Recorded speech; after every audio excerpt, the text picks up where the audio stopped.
So the question now is, can the government credibly commit itself to finance further development of infrastructure, even if there will be uncertainty about the next financial perspective? And this uncertainty, one thing is sure, there will be a delay in passing the European Union budget for next years.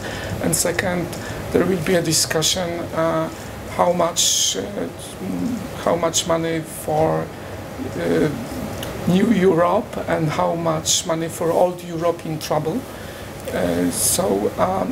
I would like to see the Polish government to outline a credible, backed with some alternative financing schemes, projects for infrastructural development. Do you think that there was this big push to get projects finished before the current football tournament, and if you look at the pipeline of continuing projects, I think that this year there's about 960 kilometers of highway and expressways that are going to be handed over. In 2012, 2013, it drops to about 180, and then it just sort of really tails off after that. Do you think that the government can come up with ways of financing and continuing to build this needed infrastructure in the next budget cycle? There are two components in answering to your question. We should assess to what extent the problems or the slowdown is due to technical and organizational and legal complications, so inability of Polish administration to implement and prepare projects, and to the financial side. And I would say be worried about the quality of running and implementing investments, and because I see some room of maneuver to be able to go on with financing from own resources. So, for instance, some of you have heard that this year, uniquely, the pension expenditures will be indexed with quota value. This decreased spending on pensions, but the government didn't use this, for instance, to take this as a stable rule to limit the spending on expenditure, which I don't know why they didn't do. So if they had the president on their side, this would be a way to move public expenditures towards infrastructure and preparing the development. Because, sorry for coming late, I arrived from Kraków, but obviously outside of Warsaw, in secondary cities like not Kraków but Rzeszów, and there are needs for infrastructural spending by not the regional government, but backed by the central government financing. Because if you go and speak to marshals and the governors of regions in Poland, they are not able to mobilize finances even to close the gaps, the holes in the system of roads around larger cities in Poland. So they are waiting for a central government to mobilize resources and to offer them a plan B if there will be a delay with European funding. Is this tied to the finance ministry's pressure on local governments to reduce their borrowing as part of the general push to reduce public debt levels? I think that the Minister of Finance, I don't want to criticize him too harshly, but there should be a better coordination between technical and organizational projects, this technical organizational side of the projects, and financing. So Minister Rostowski, at least in my perception, focuses exclusively or mostly on balancing budget without dialoguing with people that are in charge of projects which are crucial for the development of the country. Just as a final question, because I think we're sort of running slightly past our time. The statistic been mentioned a couple of times is that about 90% of the funds, the real estate investment funds, come in from outside.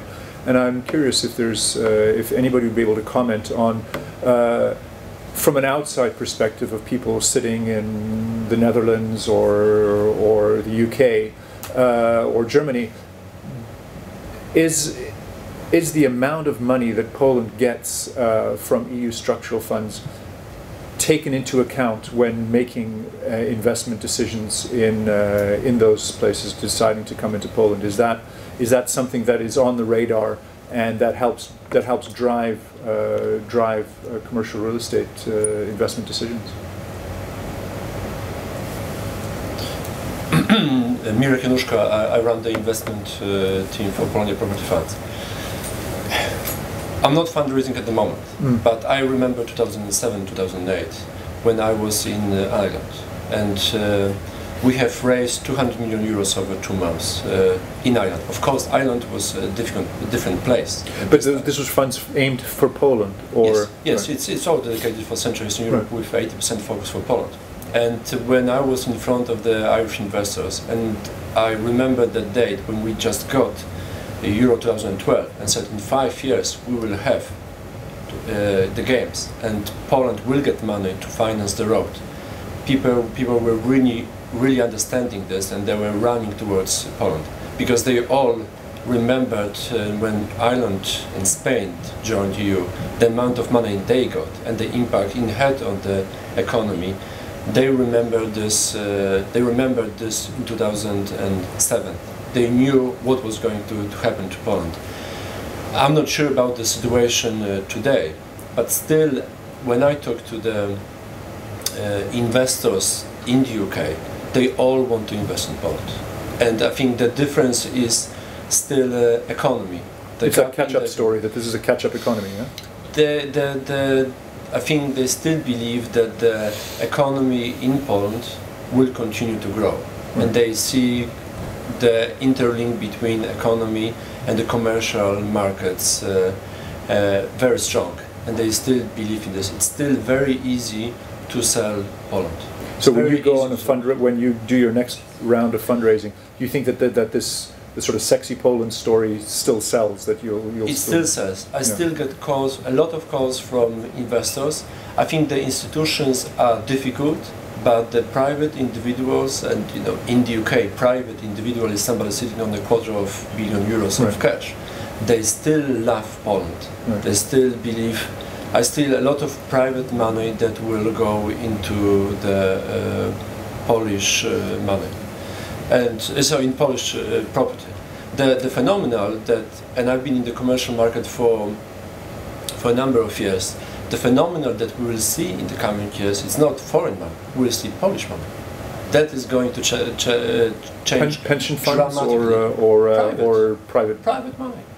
We've been in discussions with private people coming to us. We own 650 million euros of assets in Poland. Right. I've seen private people coming with 10 million euros of cash to invest in the Polish property. They're talking, I'd like to make 12% IRR, and I'm giving you 40 million zlotys. Right. Private people that were developing companies, they became rich, they've sold their companies, and they are sitting on money, and they see commercial property as the way to diversify. I haven't seen this before. Right. So that's happening, and the phenomenon I saw yesterday on the property news is that the Polish owners, I think they're called Kucharczyk, which is a Polish, they bought fund management business in Germany yesterday, announced in Munich. So this is the change what I see. The indirect influence is going to be the money will be available in Poland for the investments. Can I have a question, because I like to ask 2 questions. So the main conclusion of your presentation is that the commercial property is going to be connected to the GDP growth. That it's going to be connected. This is not my conclusion. This is a conclusion of, let's say, 100 years of research. Of course.